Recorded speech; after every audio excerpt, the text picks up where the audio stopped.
الحمد للہ رب العالمین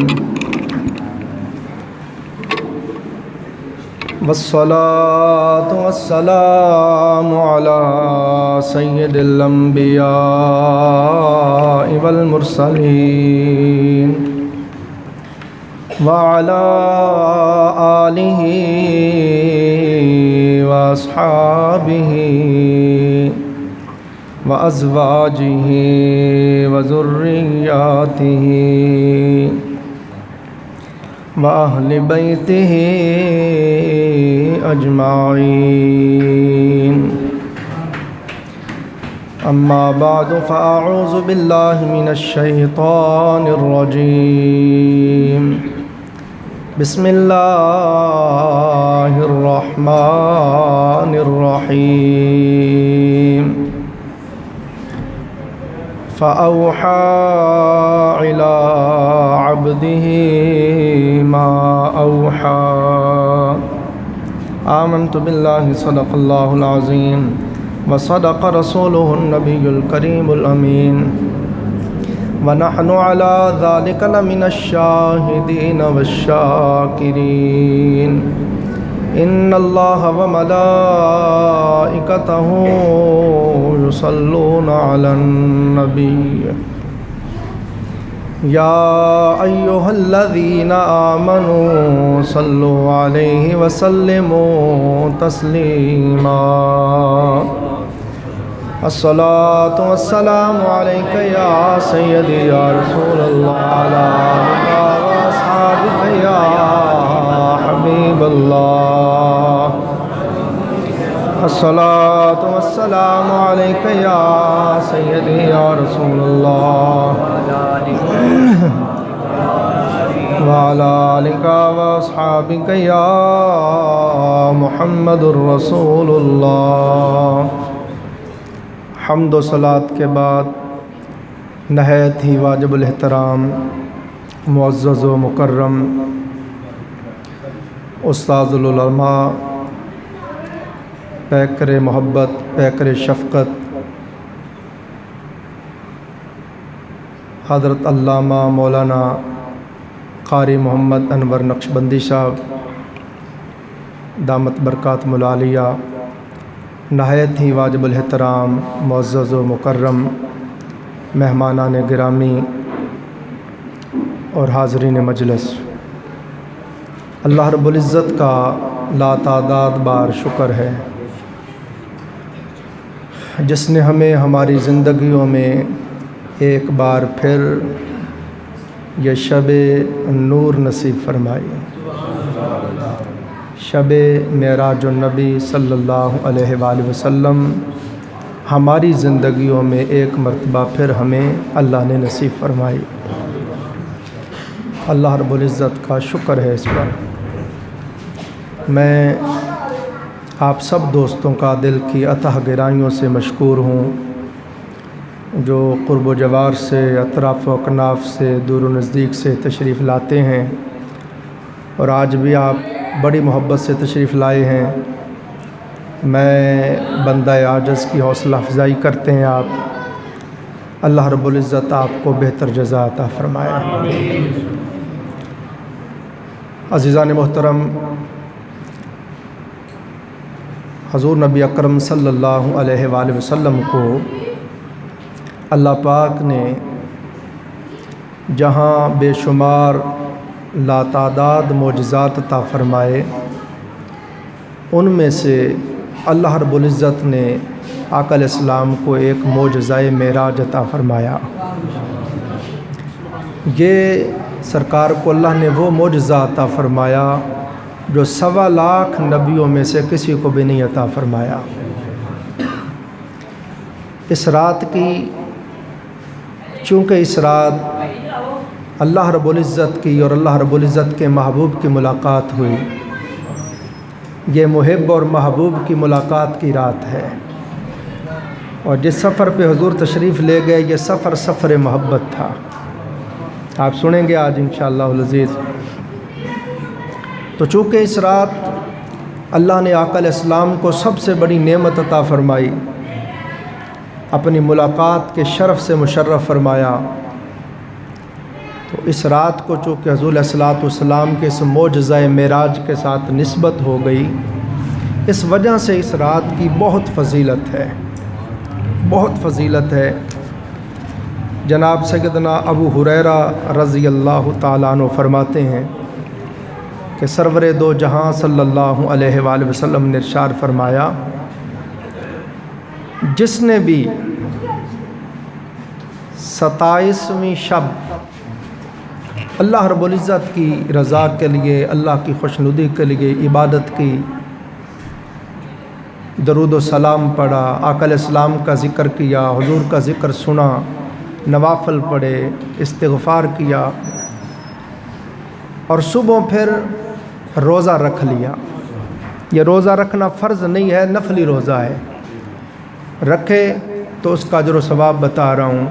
فرمایا جو کوئی 27 رجب کا روزہ رکھتا ہے، آقا علیہ السلام نے فرمایا اللہ پاک اس کو 60 مہینوں کے روزوں کا ثواب عطا فرماتا ہے۔ کتنے مہینوں کا؟ فرماتے ہیں یہ 27ویں کے روزے کے ثواب اس لیے اتنا زیادہ ہے کہ اس سے پہلے جو رات گزری، اس رات اللہ اور اس کے محبوب کی ملاقات ہوئی تھی۔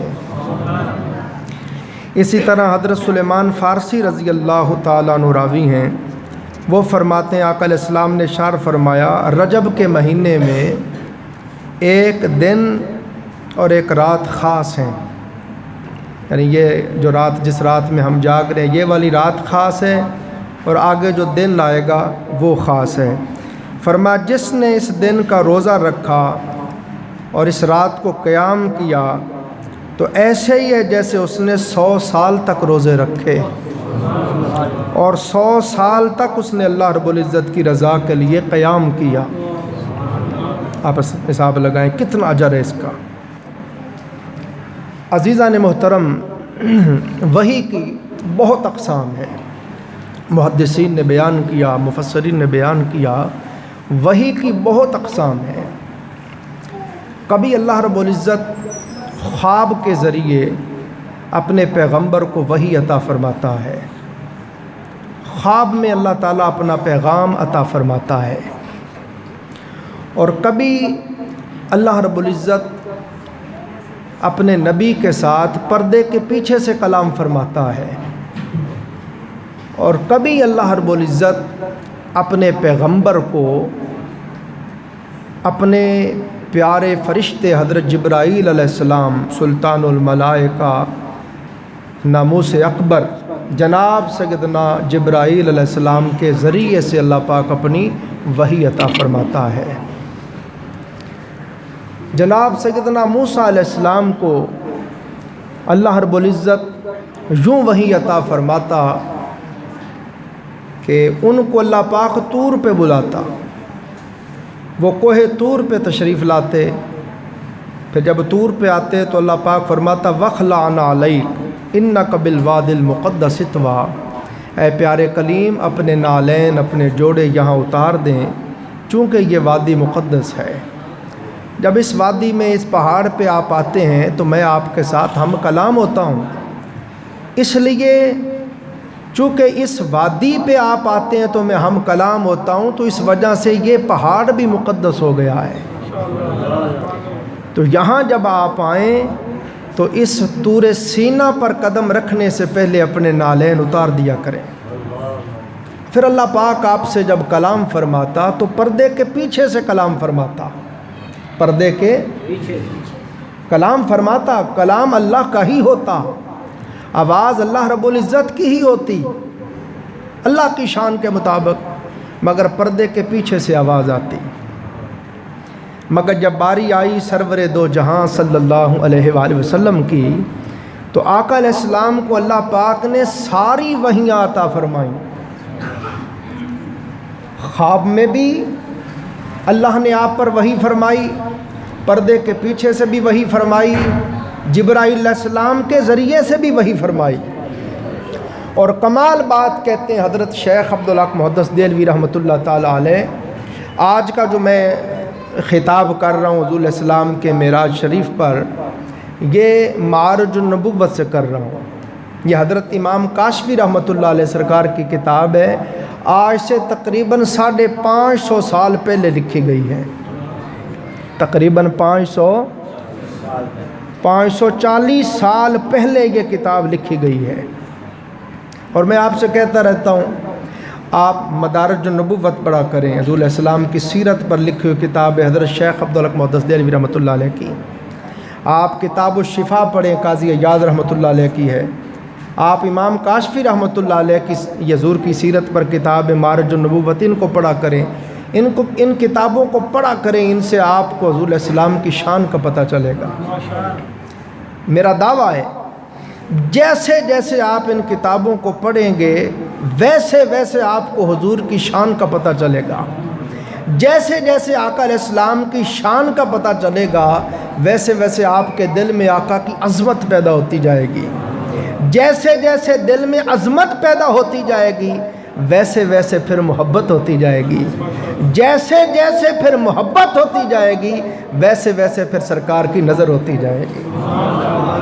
یہ میں نہیں کہہ رہا، یہ قاضی عیاض رحمۃ اللہ علیہ نے فرمایا ہے شفا شریف میں۔ تو معارج النبوت سے پڑھ رہے ہیں، تو مدارج النبوت میں شیخ عبدالحق محدث دہلوی رحمۃ اللہ علیہ نے وہی پر بات کرتے ہوئے فرمایا کہ کسی نبی کے پاس ساری زندگی میں جبرائیل علیہ السلام صرف ایک بار وحی لے کر آئے ہیں، بس ایک بار۔ کسی کے پاس ساری زندگی میں 2 بار تشریف لائے، کسی کے پاس 3 بار آئے، کسی کے پاس 4 بار آئے، کسی کے پاس درجنوں بار آئے، کسی کے پاس 20 بار آئے، اور 50 اور 70 سے زیادہ بار نہیں آئے۔ یہ شیخ عبدالحق محدث دہلوی لکھتے ہیں۔ مگر جب سرکار کی باری آئی تو فرماتے آقا علیہ السلام پر وحی کا آغاز 40 سال کی عمر مبارک میں ہوا۔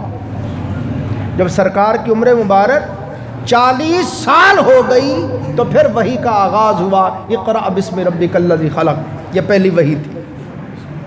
اور 63 سال سرکار کی عمر ہے، 23 سال آقا علیہ السلام پر وحی آتی رہی۔ کسی نبی کے پاس ساری زندگی میں جبرائیل علیہ السلام درجنوں بار آئے، کسی کے پاس 20 بار آئے، کسی کے پاس 30 بار آئے، کسی کے پاس 40 بار آئے، کسی کے پاس 50 بار آئے۔ مگر جب باری آئی تاجدار کائنات کی تو سرکار کے پاس 23 سالوں میں 24,000 بار جبرائیل وحی لے کر آئے۔ تو آقا علیہ السلام کی شان کا عالم یہ ہے کہ حضور کے پاس جبرائیل علیہ السلام 24,000 بار وحی لے کے آئے ہیں۔ اشاق فرماتے ہیں یوں لگتا ہے ہر وقت جبریل ہاتھ باندھ کے کان لگا کے کھڑے رہتے تھے، اور ان کا آنا جانا ہماری طرح تھوڑا ہے۔ آنکھ جھپکنے میں جبرائیل سدرۃ المنتہا سے اللہ کی بارگاہ سے وحی لے کے حضور کے پاس آ جاتے تھے، آنکھ جھپکنے میں۔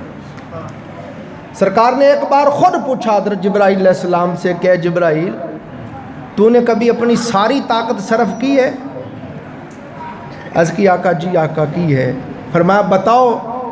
عرض کی یا رسول اللہ صلی اللہ علیہ وسلم، آقا حضرت یوسف علیہ السلام کے بھائیوں نے یوسف علیہ السلام کو رسی سے باندھ دیا، پاؤں کے ساتھ رسی باندھ دی اور ان کو کنویں میں لٹکا دیا۔ وہ کنویں کے بالکل درمیان میں چلے گئے تو انہوں نے رسی کاٹ دی۔ جب رسی کاٹ دی میں سدرۃ المنتہا پہ تھا، میں نے اس پر بحث کی ہے۔ عبد المجید صدیقی صاحب ہائی کورٹ کے ایڈوکیٹ تھے، انہوں نے حضور علیہ السلام کی سیرت پر کتاب لکھی، سیرت النبی بعد از وصال النبی، جس میں انہوں نے آقا علیہ السلام کی ذات انور حضور کی ظاہری حیات کے بعد سے لے کر وفات کے بعد سے لے کر صحابہ اکرام، تابعین، تبع تابعین اور آج تک کے زمانے تک جس کو جس طرح سرکار کا دیدار ہوا، حضور کی ملاقات ہوئی، انہوں نے اس کتاب میں لکھا ہے۔ 7 جلدوں میں وہ کتاب ہے، کمال کی کتاب ہے، اور 2 جلدیں انہوں نے لکھی زیارت النبی بحالت بیداری، جس میں انہوں نے صرف ان لوگوں کا ذکر کیا جن کو جاگتے ہوئے سرکار سے ملاقات ہوئی، جن کو جاگتے ہوئے حضور کا دیدار نصیب ہوا۔ اس کتاب کے مقدمے میں عبد المجید صدیقی صاحب نے بڑی بحث کی ہے علمی فنی۔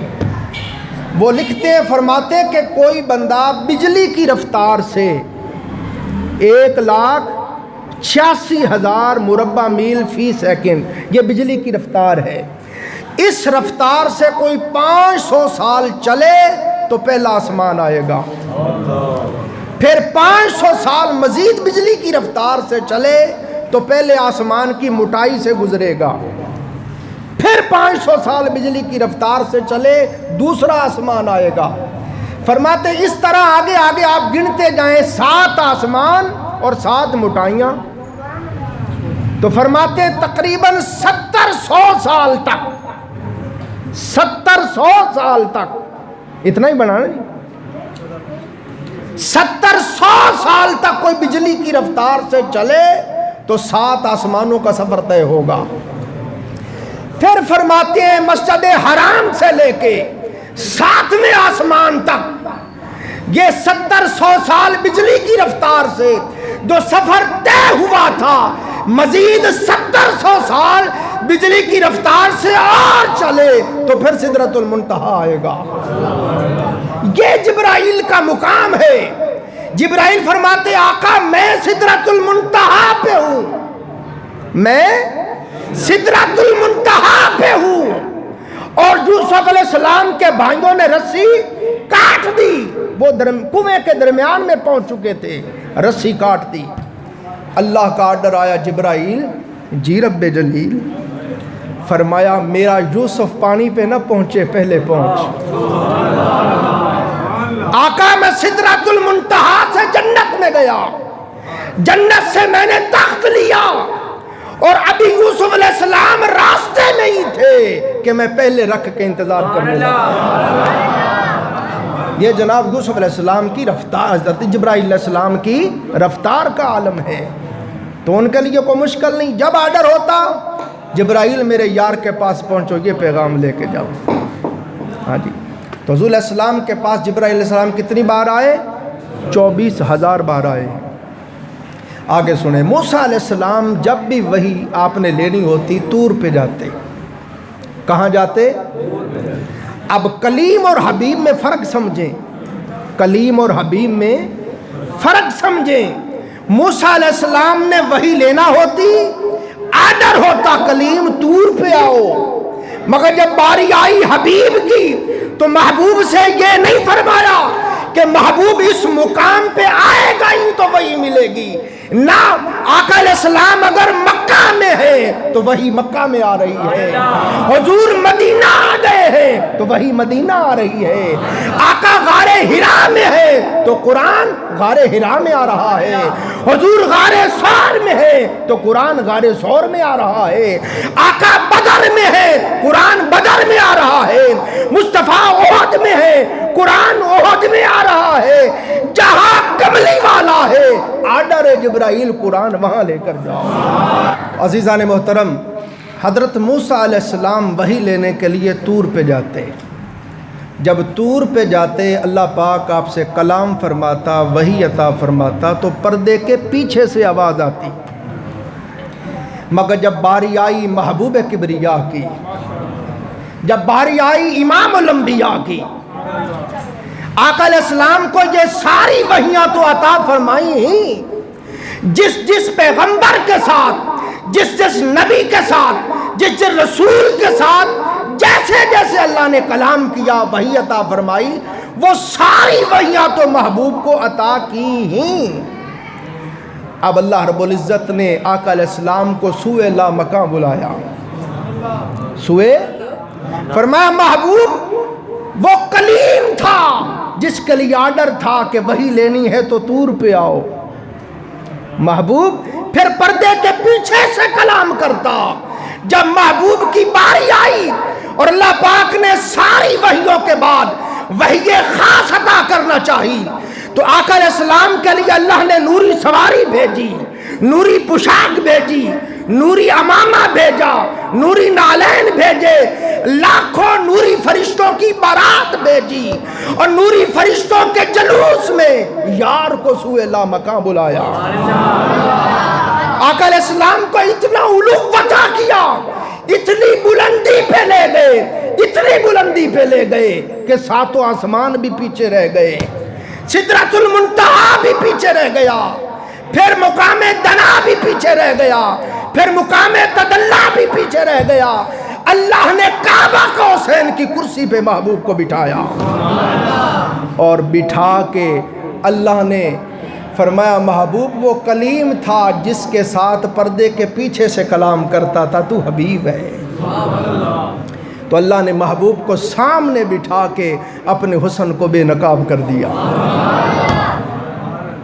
اللہ نے اپنے حسن کو بے نقاب کر دیا۔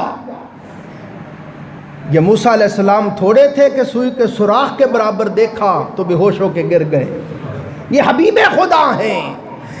اللہ نے قبل از وفات، قبل از قیامت، دنیا کی زندگی میں رہتے ہوئے، جاگتے ہوئے سر کی آنکھوں سے اپنی ذات کا دیدار صرف اور صرف اللہ نے خاص ہی اپنے محبوب کے لیے کیا تھا۔ تو حضور علیہ السلام کو سامنے بٹھا کے اللہ نے اپنے حسن مطلق کو بے نقاب کر دیا۔ بے نقاب کر کے سامنے بٹھا کے اللہ پاک نے محبوب کو وحی عطا فرمائی۔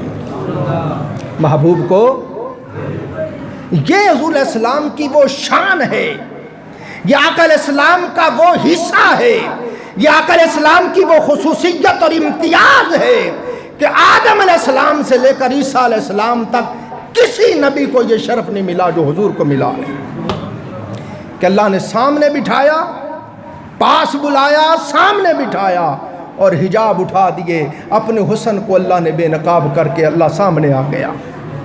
اور پھر اللہ پاک نے حضور علیہ السلام کی تعریف کی، فرمایا وہ کلیم تھے کہ سوئی کے سوراخ کے برابر صفاتی تجلی طور پہ پڑی، طور جل کے راکھ ہو گیا، کلیم بے ہوش ہو کے گر گیا، مگر لوگوں آؤ تمہیں بتاؤں میرے حبیب کی بصارت اطہر کا کیا حال ہے، میرے محبوب کی نگاہ پاک کا کیا حال ہے، میرے محبوب کی بصارت کی طاقت کا کیا حال ہے، کہ فرمایا سوئی کے سوراخ کے برابر نہیں، صفاتی تجلی نہیں، فرمایا ذات کو سامنے بے نقاب کیا، اور کل کی کل ذات کو بے نقاب کر دیا، اور یار یوں دیکھتا رہا، ما زاغ البصر وما طغا، نہ آنکھ جھپکی نہ آنکھ بھٹکی، جم کے میرا یار مجھے دیکھتا رہا۔ میرا محبوب جب میں بولتا تھا تو محبوب سنتا تھا، دیکھتا تھا، جب محبوب بولتا تھا تو میں دیکھتا اور سنتا تھا۔ اب ہم وہاں آ گئے ہیں جہاں سے میں گفتگو کرنا چاہتا تھا۔ تو عزیزان محترم، حضور علیہ السلام فرماتے جب میں مالا اعلیٰ میں پہنچا، یہ امام کاشفی کو پڑھ رہا ہوں، جب میں مالا اعلیٰ میں پہنچا تو بتقاضۂ بشریت، بتقاضۂ عبدیت میرے دل کے اوپر ہیبت طاری ہو گئی۔ اللہ رب العزت نے مجھے فرمایا محبوب وہ مالا اعلیٰ میں کچھ فرشتے باتیں کر رہے ہیں، کیا باتیں کر رہے ہیں؟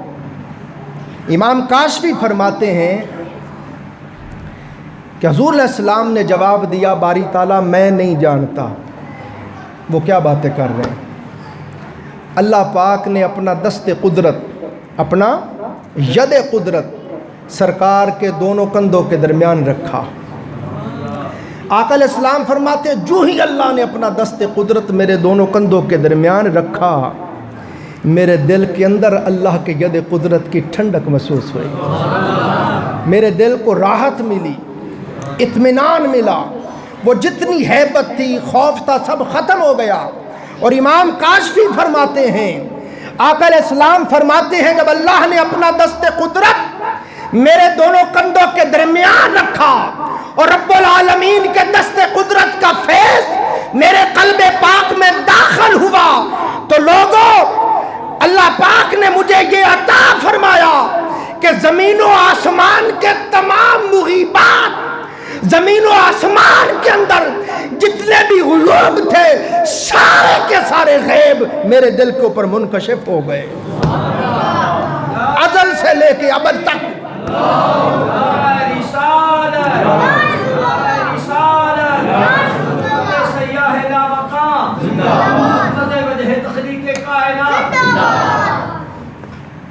آقا علیہ السلام فرماتے ہیں جو ہی اللہ کا دست قدرت میرے دونوں کندھوں کے درمیان آیا اور فیض دست قدرت نصیب ہوا تو سرکار فرماتے ہیں ازل سے لے کے ابد تک سب کچھ میرے اوپر منکشف ہو گیا۔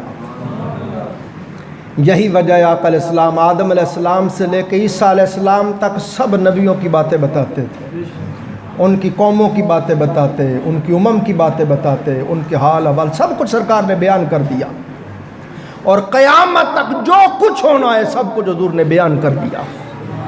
آپ یوں سمجھ لیں اللہ پاک نے ازل سے ابد تک کی ساری فلم محبوب کو چلا کے دکھا دی، ریورس کر کے بھی دکھا دی، فارورڈ کر کے بھی دکھا دی، اور کہا محبوب اس یہاں سے کائنات کی ابتدا کی تھی اور یہاں جا کے اختتام ہوگا۔ آج جب اللہ پاک نے دست قدرت سے حضور علیہ السلام کو فیض یاب کر دیا تو اب اللہ پاک نے فرمایا محبوب اب بتاؤ کہ مالا اعلیٰ میں فرشتے کیا باتیں کرتے ہیں۔ آج بس یہ ہمارا موضوع ہے، توجہ کریں انشاءاللہ لطف آئے گا۔ محبوب بتاؤ کہ کس بات کے اوپر ملائکہ جو ہیں وہ بحث کر رہے ہیں۔ تو حضور علیہ السلام نے جواب دیا باری تعالیٰ فرشتے جو ہیں آپس میں، اور سرکار حضرت امام کاشفی نے فرمایا کہ 4 مقرب فرشتے جبرائیل علیہ السلام، میکائیل علیہ السلام، اسرافیل اور عزرائیل علیہ السلام، یہ چاروں مقرب فرشتے 4000 سال سے ان مسائل کے اوپر بحث کر رہے تھے۔ 4000 سال سے ان کا باہم مباحثہ ہو رہا تھا، مناظرہ ہو رہا تھا، مگر کوئی کچھ کہتا تھا، کوئی کچھ کہتا تھا، تاکہ وہ وقت آیا کہ رب نے اپنے محبوب کو سوئے لامکاں بلایا۔ جب مالا اعلیٰ میں اللہ پاک نے اپنے دست قدرت سے فیض دے کے ازل سے ابد تک سارے علم محبوب کو عطا کر دیے تو اب محبوب سے فرمایا محبوب اب آپ بتائیں کہ یہ فرشتے آپس میں کیا باتیں کرتے ہیں۔ تو حضور علیہ السلام نے اس کی باری تعالیٰ یہ کفارات کے بارے میں باتیں کر رہے ہیں، یا اللہ یہ درجات کے بارے میں باتیں کر رہے ہیں، یہ منجیات کے بارے میں باتیں کر رہے ہیں، مہلکات کے بارے میں باتیں کر رہے ہیں۔ سرکار فرماتے اللہ نے فرمایا صدقت یا محمد، اے میرے محمد صلی اللہ علیہ وسلم آپ نے سچ فرمایا۔ پھر فرمایا جبرائیل، میکائیل، اسرافیل، عزرائیل آ جاؤ، تمہارا مشکل کشا آ گیا۔ 4000 سال سے بحث و مباحثہ کر رہے تھے، 4 سال سے تمہارا مجادلہ مناظرہ تھا، آؤ میرے محبوب سے آ کے پوچھو، میرا محبوب تمہارا مسئلہ حل کر دے گا۔ تو سب سے پہلے حضرت اسرافیل علیہ السلام نے سوال کیا۔ کس نے؟ حضرت اسرافیل علیہ السلام نے سوال کیا، عرض کی یا رسول اللہ صلی اللہ علیہ وسلم لجپال آقا سمجھائیے مل کفارات، کفارات کیا ہیں؟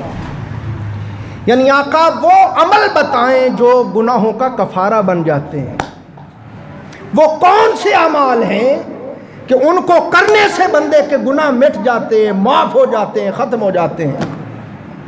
سوال ہوا۔ اب آقا علیہ السلام کو چونکہ اللہ نے جس طرح آدم علیہ السلام کو بے پڑھے علم دیا تھا ویسے ہی حضور کو بے پڑھے سب کچھ دے دیا۔ تو حضور علیہ السلام اب سمجھاتے ہیں، سرکار نے فرمایا کفارات یہ ہیں۔ نمبر 1، آقا علیہ السلام نے فرمایا موسم سرما میں، سردی کے موسم میں جب شدید سردی ہو اور ٹھنڈا پانی ہو اور وضو کرنے کو دل نہ کرے، ہاں جی، سخت سردی میں ٹھنڈا پانی ہے اور طبیعت پہ بڑا دراں گزرتا ہے ٹھنڈے پانی سے وضو کرنا، فرمایا سخت سردی میں ٹھنڈے پانی سے صحیح وضو کرنا، ایسے ایسے کر کے نہیں، مکمل اچھی طرح سے کہ یہ کونی پیچھے سے خشک نہ رہ جائے، بات سمجھ رہے ہیں، ٹخنوں تک اچھی طرح پاؤں کو دھونا۔ آقا علیہ السلام نے فرمایا کہ یہ وہ عمل ہے سخت سردی میں جب طبیعت پہ گراں گزرے، سخت سردی میں ٹھنڈے پانی سے، فرمایا تسلی کے ساتھ وضو کرنا، فرمایا یہ وضو وہ عمل ہے کہ اس سے بندے کے سارے گناہ ختم ہو جاتے ہیں۔ وضو کے بارے میں آقا علیہ السلام نے یہاں تک بیان فرمایا، اور آپ تصوف اور سلوک کی ساری کتابیں پڑھیں، سب اولیاء، سب صالحین، تمام سلاسل کے بزرگ جب آپ بیعت کریں گے، مرید ہوں گے، تو مشائخ سب سے پہلی یہ تلقین فرماتے ہیں کہ بھائی جہاں تک ہو سکے باوضو رہنا۔ میں یہ کوشش کرتا ہوں، آپ بڑی محبت سے تشریف لاتے ہیں، کوشش کرتا ہوں کہ میں کچھ نہ کچھ آپ کو سکھاؤں، بتا کے بھیجوں، سمجھے، اور اصلاح حوال کے بارے میں اور جو روزمرہ زندگی میں ہمارے کام آنے والی چیزیں، ان کے اوپر ہم بحث کریں۔ تو صوفیاء فرماتے ہیں سب سے پہلا سبق کیا ہے؟ ہر وقت باوضو رہو، اور خود تاجدار کائنات صلی اللہ علیہ وسلم ہر وقت باوضو رہتے ہیں، ہر وقت سرکار باوضو رہتے ہیں، جب بھی بیت الخلاء جاتے واپس آتے فوراً سرکار وضو کرتے۔ صحابہ نے کہا آقا اب تو نماز کا وقت بھی نہیں تھا، تو پھر وضو کے لیے اتنا اہتمام کیوں ہے؟ حضور نے تعلیم دینے کے لیے، اسوہ دینے کے لیے، سمجھانے کے لیے فرمایا کہ میں نہیں جانتا کب میرے مولا کا بلاوا آ جائے، اور میں نہیں چاہتا کہ میری موت اس حال میں آئے کہ میرا وضو ہی نہ ہو، اس لیے ہر وقت وضو کر کے رکھتا ہوں۔ اور یہاں تک تاجدار کائنات صلی اللہ علیہ وآلہ وسلم نے فرمایا جو بندہ وضو کے ساتھ ہو اور وضو کی حالت میں اس کو موت آ جائے، فرمایا وہ شہید ہو گیا۔ اللہ تعالیٰ اس کو شہادت کا رتبہ عطا فرماتا ہے، اس کو شہادت کے شہیدوں کے زمرے میں اللہ شامل فرماتا ہے۔ اور آگے سنیں، یہاں تک آقا علیہ السلام نے ارشاد فرمایا جب بندہ وضو کر لیتا ہے، جب بندہ وضو کر لیتا ہر وقت باوضو رہتا ہے، فرمایا جب تک بندہ وضو کے ساتھ ہے، اللہ اس فرشتے سے فرماتا ہے فرشتے میرے بندے نے وضو کر لیا ہے، میرے بندے نے وضو کر لیا ہے، جب تک یہ باوضو رہے تو اس کی نیکیاں لکھتا رہو، اور اس فرشتے سے فرماتا ہے تب تک تو اس کے گناہ مٹاتا رہو۔ واہ واہ واہ، جب تک یہ باوضو رہے، اے دونوں فرشتوں تمہارا کام ہے، نیکیاں لکھنے والا نیکیاں لکھتا رہے اور بدیاں لکھنے والا بدیاں مٹاتا رہے۔ پھر عزیزان محترم، پھر ایک صحابی آقا علیہ السلام کی بارگاہ میں آئے، عربی، انہوں نے عرض کیا یا رسول اللہ صلی اللہ علیہ وسلم، لجپال آقا میں چاہتا ہوں مفلسی ختم ہو جائے۔ اب لوگ جاتے ہیں پیروں کے پاس، عاملوں کے پاس کہ جی فراخی رزق کا کوئی عمل بتائیں، جاتے ہیں نا، پھر عمل پڑھتے ہیں، چلے کرتے ہیں، رزق کشادہ ہو جائے۔ تو یہ کسی پیر باب بزرگ کی بات نہیں ہے، یہ امام الانبیاء کی بات ہے۔ یہ عمل جو کوئی چاہتا ہے کہ مجھے کوئی ایسا وظیفہ بتاؤ روزی کشادہ ہو جائے، کاروبار فراخ ہو جائے، رزق میں روزی میں برکت ہو جائے، یہ کسی پیر کسی بابے کا بتایا ہوا عمل نہیں ہے، یہ محبوب کبریا کا بتایا ہوا عمل ہے۔ عربی عرض کرتے آقا چاہتا ہوں مفلسی ختم ہو جائے، غریبی ختم ہو جائے، کشادگی ہو جائے۔ آقا علیہ السلام نے فرمایا باوضو رہا کر، اللہ تجھے کشادگی دے دے گا۔ آج کی اس محفل کا کم از کم ہم سب کو یہ فائدہ اٹھانا چاہیے کہ آج سے ہم تہیہ کریں کہ ہم باوضو رہیں گے۔ دیکھو کتنی برکت ہے، کتنا اس کا فائدہ ہے۔ کوشش کریں کہ ہم باوضو جہاں تک ہو سکے باوضو رہیں۔ دیکھو وضو کے ساتھ رہنے کا کتنا ثواب ہے۔ عرفاء نے، اولیاء اللہ نے یہاں تک بیان کیا ہے کہ رات سوتے ہوئے بندہ وضو کر کے سوئے، رات سوتے ہوئے وضو کر کے سوئے تو فرماتے بندے کی روح عرش مولا تک پرواز کرتی ہے، وضو کر کے سوئے۔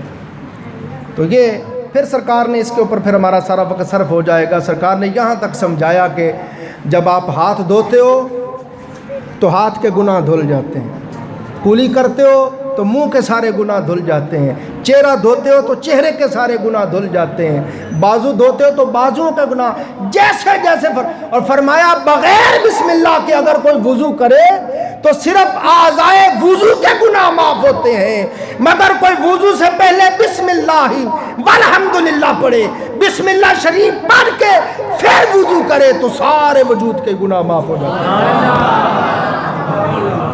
تو آج سے اپنا معمول بنائیں، جب بھی وضو کریں کوشش کریں جب بھی وضو ٹوٹ جائے تو وضو کریں اور بسم اللہ شریف پڑھ کے وضو کریں۔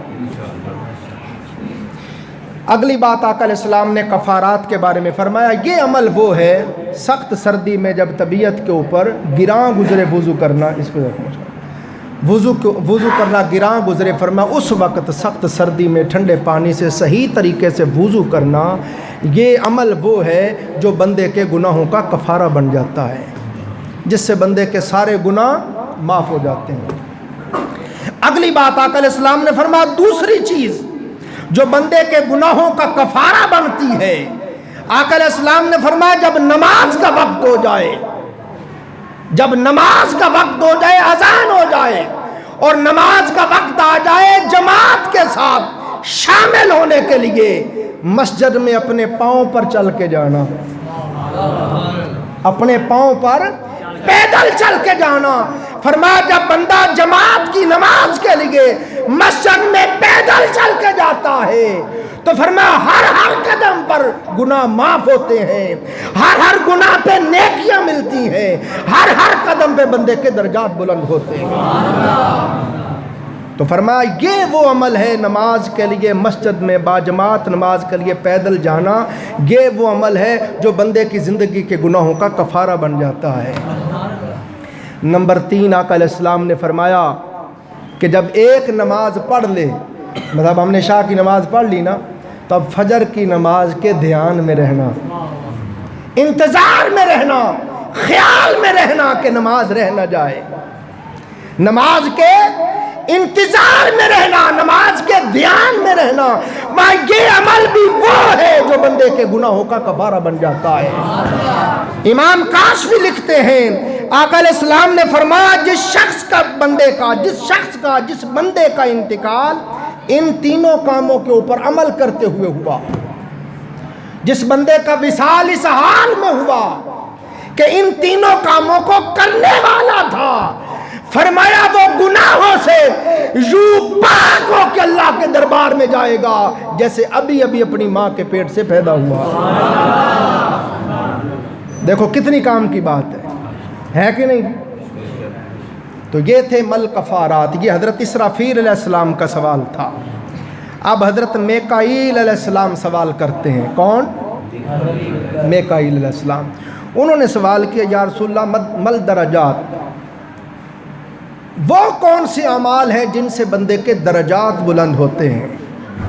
حضرت میکائیل علیہ السلام نے عرض کی آقا درجات بلند کرنے والی کون سی چیزیں ہیں؟ آقا علیہ السلام نے فرمایا سب سے پہلی چیز جس سے بندے کے مدارج مراتب بلند ہوتے ہیں، سب سے پہلی چیز یہ ہے بھوکے کو کھانا کھلائے۔ بھوکے کو، حضور علیہ السلام نے بھوکے کو کھانا کھلانے کی اتنی تعریف کی، فرمایا کسی غریب کو کسی بھوکے کو بٹھا کے کوئی بندہ ایک روٹی کھلا دے 100 رکعت نماز نفل پڑھنے سے افضل ہے۔ 100 رکعت نماز نفل پڑھنے سے افضل ہے کسی بھوکے کو ایک روٹی کھلا دینا۔ نمبر 2 آقا علیہ السلام نے ارشاد فرمایا جو چیز جس سے بندے کے درجات مراتب بلند ہوتے ہیں، دوسری چیز ہے آقا علیہ السلام نے فرمایا سلام عام کرنا، سلام عام کرنا۔ نمبر 3 آقا علیہ السلام نے ارشاد فرمایا جس شے سے بندے کے مدارج اور مراتب بلند ہوتے ہیں، یہ وہ ہے کہ جب لوگ سوئے ہوئے ہوں، رات کی تاریکی چھا جائے، چارپائیاں بچھ جائیں، بستر لگ جائیں، لوگ سو جائیں، آدھی رات پچھلی رات کے وقت اٹھ کے خاموشی سے نماز پڑھنا، یہ وہ عمل ہے جس سے بندے کے درجات بلند ہو جاتے ہیں۔ اب یہاں پہ میں اپنے استاد اور شیخ حجت الاسلام امام غزالی رحمۃ اللہ علیہ کے دربار میں آپ کو لے کے چلتا ہوں۔ حضرت جابر رضی اللہ تعالیٰ عنہ اس حدیث کے راوی ہیں، فرماتے ہیں سرور کائنات صلی اللہ علیہ وآلہ وسلم نے ہم سے فرمایا کیا میں تمہیں، صحابہ سے حضور نے فرمایا کیا میں تمہیں جنت کے مکانات کے بارے میں نہ بتاؤں کہ جنت کے محلات جنت کے محل باغات کیسے ہوں گے؟ تمہیں بتاؤں نا؟ صحابہ کرام نے عرض کی آقا ہمارے ماں باپ آپ پر قربان، حضور ضرور بتائیں۔ آقا علیہ السلام نے ارشاد فرمایا میرے صحابہ جنت کے جو مکانات ہیں اللہ پاک نے ان کو جواہرات سے بنایا ہے، اور وہ ایسے مکانات ہیں کہ آقا علیہ السلام نے فرمایا اندر سے تم چاہو باہر کا منظر نظر آئے، اندر بیٹھے ہوئے باہر کا منظر نظر آئے گا، آپ باہر بیٹھے ہو اور چاہیں کہ محل کے اندر کا منظر نظر آئے تو فرمایا اندر کا منظر نظر آئے گا۔ فرمایا وہ جنت کے ایسے محلات ہیں، فرمایا ان میں اللہ رب العزت نے ایسے ایسے انعامات رکھے ہیں، انسان کے نفس کی لذت کے ایسے ایسے سامان رکھے ہیں، ایسی ایسی انسان کی خوشبوؤں کے سامان رکھے ہیں کہ نہ کسی آنکھ نے دیکھے ہیں نہ کسی کان نے سنے۔ صحابہ کرام نے عرض کیا یا رسول اللہ صلی اللہ علیہ وسلم لجپال آقا یہ جن محلات کی آپ اتنی تعریف فرما رہے ہیں، محبوب آقا یہ تو فرمائیں گے ملیں گے کن کو؟ یہ بات آئی ہے حضور، یہ ملیں گے کن کو؟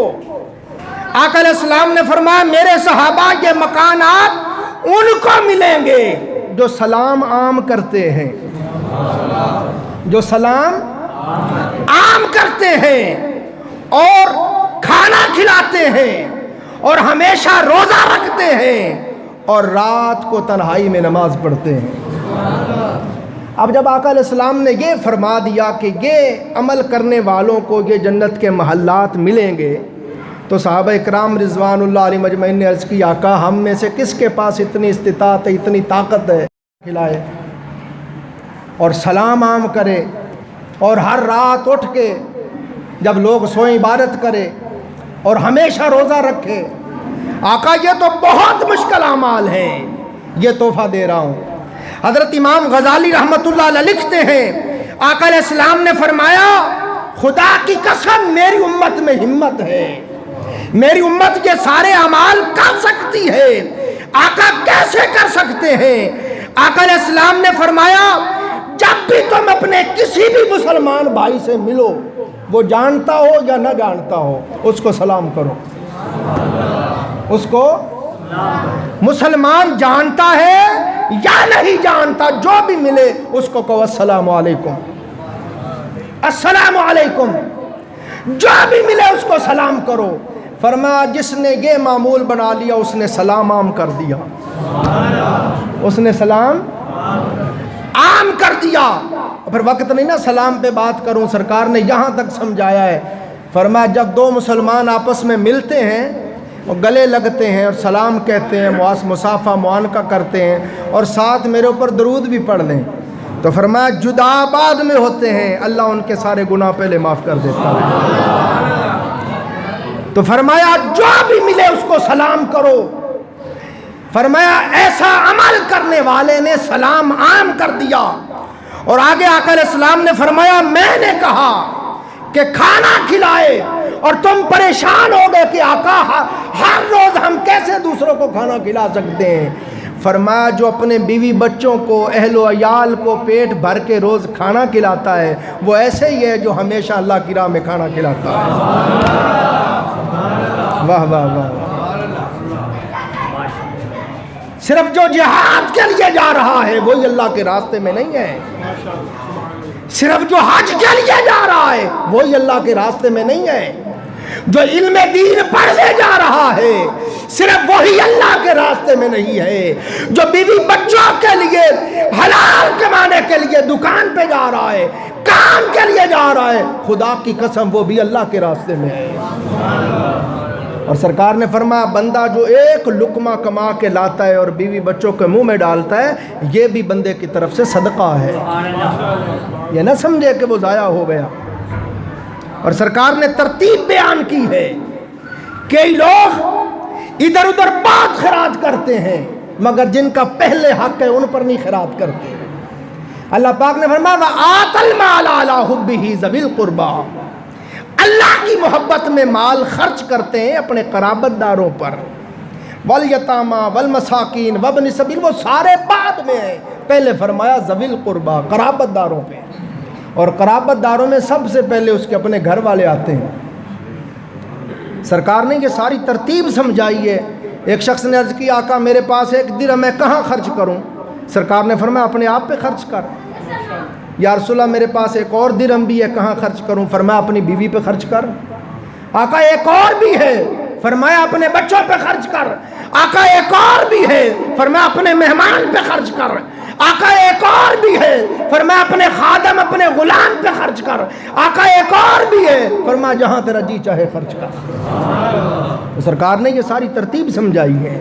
تو یہاں میرے آقا نے کیا فرمایا کہ یہ شان پانا چاہتا ہے تیرا شمار ان میں ہو جائے جو اللہ کے لیے روزانہ بھوکوں کو کھانا کھلاتے ہیں، تو فرما اپنے بیوی بچوں کو پیٹ بھر کے کھانا کھلایا کر، تیرا شمار انہی میں ہی ہوگا۔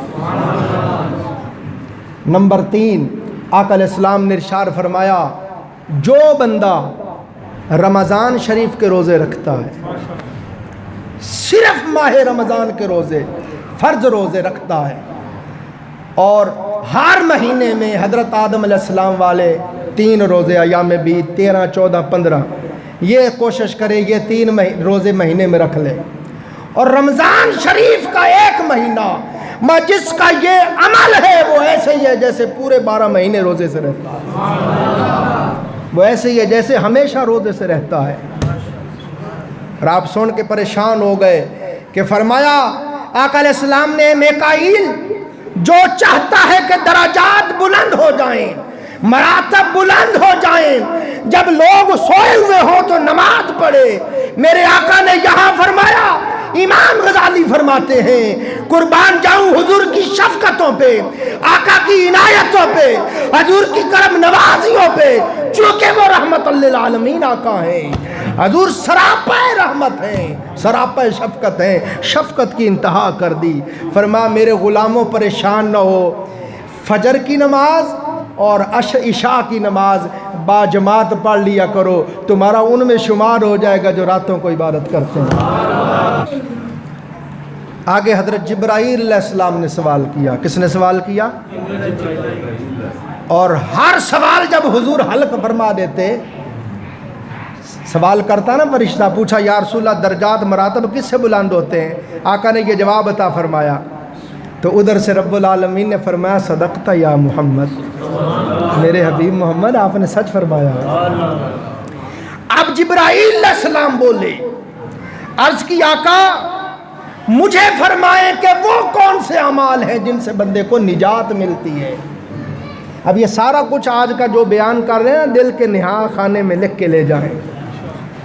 آقا وہ کون سے اعمال ہیں جن کے کرنے سے بندے کو نجات ملتی ہے؟ آقا علیہ السلام نے ارشاد فرمایا بندہ جلوت میں ہو یا خلوت میں ہو، جلوت میں ہو، یہ جلوت ہے، ہم سب ایک دوسرے کے سامنے ہیں، اور بند کمرے میں چلے جائیں کوئی دیکھ نہ رہا ہو اور اکیلا ہو یا اس کے ساتھ کوئی ایک اور ہو تو وہ خلوت ہے۔ وہ فرمایا اے جبرائیل اگر تو کوئی نجات چاہتا ہے، اور کمال بات یہ ہے سوال فرشتوں کے ہیں اور باتیں ساری ہمارے کام کی، سوال فرشتوں کے ہیں، 4000 سال سے فرشتے اس کے اوپر مکالمہ کر رہے ہیں، مباحثہ کر رہے ہیں، مگر قربان جاؤں ساری باتیں ہمارے کام کی ہیں۔ تو فرمایا جو چاہتا ہے کہ مجھے وہ عمل ملے کہ میں نجات پا جاؤں، سرکار نے فرمایا جلوت میں ہو یا خلوت میں ہو اللہ سے ڈرے، اللہ سے، یہ نہیں لوگوں کے سامنے صوفی بنے اور تنہائی میں جانے جائے تو گناہ کرے نا، فرمایا تنہائی میں ہو، جلوت میں ہو یا تنہائی میں ہو، فرمایا اللہ سے ڈرے۔ جس بندے کے تقوی کا یہ عالم ہے کہ کوئی دیکھ رہا ہو یا نہ دیکھ رہا ہو وہ اپنے مولا سے ڈرتا ہو، فرمایا جان لو وہ نجات پا گیا، وہ نجات پا گیا۔ اور قیامت کے دن اللہ کے عرش سے منادی ندا کرے گا، کہاں ہے وہ جو تنہائی میں بیٹھ کے اللہ کے خوف سے روتے تھے؟ نہ کوئی دیکھنے والا تھا، نہ پاس موجود تھا، تنہائی میں بیٹھ کے اللہ کی بارگاہ کی پیشی کو یاد کر کر کے روتے تھے۔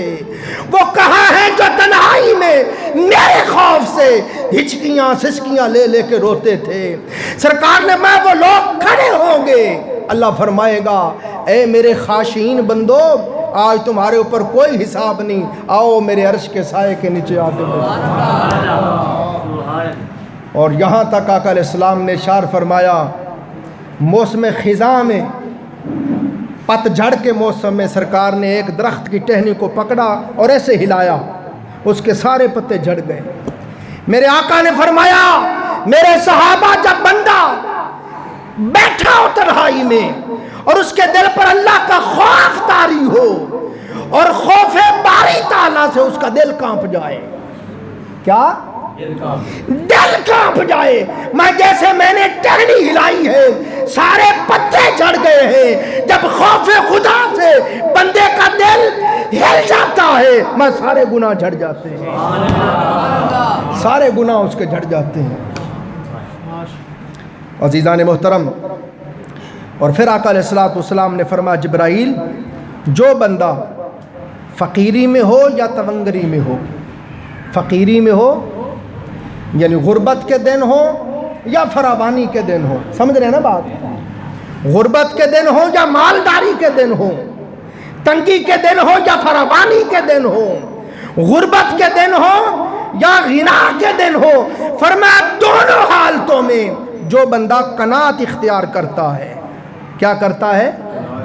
قناعت اختیار کرتا ہے، فرمایا وہ نجات پا گیا۔ ہمارا اس پر عمل نہیں، جیسے فراوانی ہو ہمارا ہاتھ بھی کھل جاتا ہے، جیسے تنگی ہو ہاتھ بھی تنگ ہو جاتا ہے، مایا دونوں حالتوں میں ایک جیسا رہو۔ ایک شخص نے عرض کیا یا رسول اللہ صلی اللہ علیہ وسلم، لاجپال آقا میں امیر بننا چاہتا ہوں، جیسے پہلے نسخہ بتایا نا، آقا میں امیر بننا چاہتا ہوں۔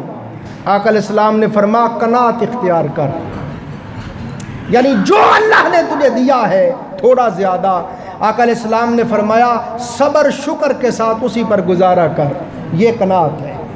زبان پہ شکوہ نہ ہو، شکایت نہ ہو، جتنا اللہ نے دیا ہے صبر شکر کے ساتھ اسی پر گزر بسر کرنا، یہ قناعت ہے۔ فرمایا جو قناعت اختیار کرتا ہے اللہ اسے امیر کر دیتا ہے۔ جو قناعت کرنے والا بندہ ہے اللہ تعالیٰ اس کو کسی کے آگے ہاتھ پھیلانے کی نوبت نہیں آنے دیتا، وہ خود پہلے سے احتیاط سے چل رہا ہے۔ اور عزیزان محترم، جو بندہ بھی اللہ رب العزت کی چاہتا ہے کہ اس کو نجات ملے، تو اگلی بات یہ فرمائی آقا علیہ السلام نے، سرکار نے فرمایا کہ ناراضگی میں ہو یا خوشی میں ہو، ناراضگی میں ہو یا خوشی، بعض اوقات ہم کسی سے ناراض ہو جاتے ہیں، غصے میں ہوتے ہیں، بعض اوقات کسی وجہ سے خوش ہوتے ہیں، فرمایا دونوں حالتوں میں، غصے اور ناراضگی میں ہو یا خوشی میں ہو، دونوں حالتوں میں انصاف کرے۔ ہم جب غصے میں ہو تو صحیح بات کو بھی نہیں قبول کرتے، ایسے ہی ہے نا، اور جب خوش ہوں تو غلط بات بھی قبول کر لیتے ہیں، غلط کو بھی صحیح کہہ دیتے ہیں۔ فرمایا آقا علیہ السلام نے کہ جو چاہتا ہے نجات ملے، خوشی میں ہو یا رنج میں ہو، غصے میں ہو، دونوں حالتوں میں فرمایا انصاف کرے، ڈنڈی نہ مارے۔ عزیزان محترم، پھر آگے بڑھتا ہوں۔ حضرت اسرائیل علیہ السلام نے سوال کیا، کس نے سوال کیا؟ حضرت اسرائیل علیہ السلام نے سوال کیا، یا رسول اللہ صلی اللہ علیہ وسلم، لجپال آقا یہ سمجھائیے آقا کہ مہلکات کیا چیزیں ہیں، ہلاک کرنے والی بندے کو، وہ کون سے اعمال ہیں جن کے کرنے سے بندہ ہلاک ہو جاتا ہے؟ سرور دو جہاں صلی اللہ علیہ وسلم نے آگے سے جواب دیا، فرمایا جو بندہ اپنے خواہشات کی پیروی کرتا ہے وہ ہلاک ہو جاتا ہے۔ جو بندہ اپنی خواہشات کی پیروی کرتا ہے، جو نفس کہے وہی کر دیا، فرمایا وہ ہلاک ہو گیا۔ اور حضرت خواجہ جنید بغدادی رحمت اللہ علیہ نے فرمایا جو نفس کی بات نہیں مانتا وہی صوفی اور وہی ولی اللہ ہے۔ کوئی چاہتا ہے میں صوفی بنوں، فرمایا جو جتنا اپنے نفس کا بڑا مخالف ہے وہ اتنا بڑا صوفی ہے اور اتنا بڑا اللہ کا ولی ہے۔ اور اللہ تعالیٰ نے قرآن کلام پاک میں فرمایا ارأیت من اتخذ الہہ ہوا، میرے محبوب تو نے اس کو نہیں دیکھا جس نے اپنی خواہش نفس کو ہی اپنا معبود بنا لیا ہے، اپنی خواہش کو ہی اپنا معبود بنا لیا ہے، خواہش پرست ہو گیا ہے۔ کوئی خواہش پرستی میں مال پرست ہے، کوئی نفس پرست ہے، کوئی حسن پرست ہے، کوئی دولت پرست ہے، کوئی عہدہ و منصب پرست ہے۔ فرمایا بندے عالم ازل میں، عالم ارواح میں میرے ساتھ وعدہ کر کے آیا تھا مولا تو میرا رب ہے، میں تیرا بندہ ہوں، یہاں آ کر تو نے اور رب بنا لیے، یہاں تو نے اپنے نفس کو رب بنا لیا۔ ہر وقت نفس کے دھیان میں ہے، نفس کے گیان میں ہے، نفس کے خیال میں ہے، جو نفس کہتا ہے وہی کر رہا ہے، جو نفس چاہتا ہے وہی کر رہا ہے، ہر وقت نفس کو خوش کر رہا ہے، نفس کو راحت دے رہا ہے، نفس کی لذت کا سامان کر رہا ہے۔ اے بندے تو نفس کا بندہ بن گیا ہے، تجھے تو چاہیے تھا میری بندگی کرتا۔ وَأَمَّا مَنْ خَافَ مَقَامَ رَبِّهِ وَنَهَى النَّفْسَ عَنِ الْهَوَىٰ فَإِنَّ الْجَنَّةَ هِيَ الْمَأْوَىٰ، جو اپنے رب کی بارگاہ میں کھڑے ہونے سے ڈرا اور اپنے نفس کو گناہ سے روک لیا۔ آقا علیہ السلام نے فرمایا کسی شخص کو تنہائی میں کوئی دیکھنے والا نہ ہو، کوئی روکنے ٹوکنے والا نہ ہو، فرما خلوت میں تنہائی میں اونچے حسب نسب کی عورت، پیکرے جمال عورت، اونچے حسب نسب کی عورت تنہائی میں خود دعوت گناہ دے اور بندہ کہے اے خاتون میں اپنے رب سے ڈرتا ہوں، ماں قیامت کے دن اللہ کے عرش سے آواز آئے گی کہاں ہے وہ میرا بندہ جس کو اونچے حسب نسب کی عورت نے دعوت گناہ دی، کوئی دیکھنے والا نہ تھا، روکنے ٹوکنے والا نہ تھا، وہ خود دعوت گناہ دے رہی تھی اور اس نے کہا اے خاتون ہٹ جا میں اپنے مولا سے ڈرتا ہوں۔ کہاں ہے وہ بندہ؟ سرکانما لوگ کھڑے ہوں گے، اللہ فرمائے گا آج تم پر کوئی حساب نہیں، آؤ میرے عرش کے سائے کے نیچے آ کے بیٹھو۔ تو فرمایا بندے اگر تو چاہتا ہے کہ تو ہلاکت سے بچ جائے تو نفس پرستی چھوڑ دے۔ ہم سب کا یہ حال ہے، ہم نفس پرست ہیں، ہم وقت جو نفس کہتا ہے وہی کرتے ہیں۔ اور اولیاء صالحین فرماتے ہیں جو چاہتا ہے میرا نفس سیدھا ہو جائے، تابع فرمان ہو جائے، فرماتے نفس کی مخالفت کرے، اس کو بھوکا رکھے، اس کو سونے نہ دے، فرماتے ہیں اس سے اس نفس کا تکبر ختم ہوگا، اس کی رعونت ختم ہوگی، یہ جو تیرے اوپر غالب آ گیا ہے غلبہ ختم ہوگا، یہ مغلوب ہو جائے گا اور تیرے تابع فرمان ہو جائے گا۔ اور ہم تو ہر وقت جو نفس کہتا ہے وہی کرتے ہیں۔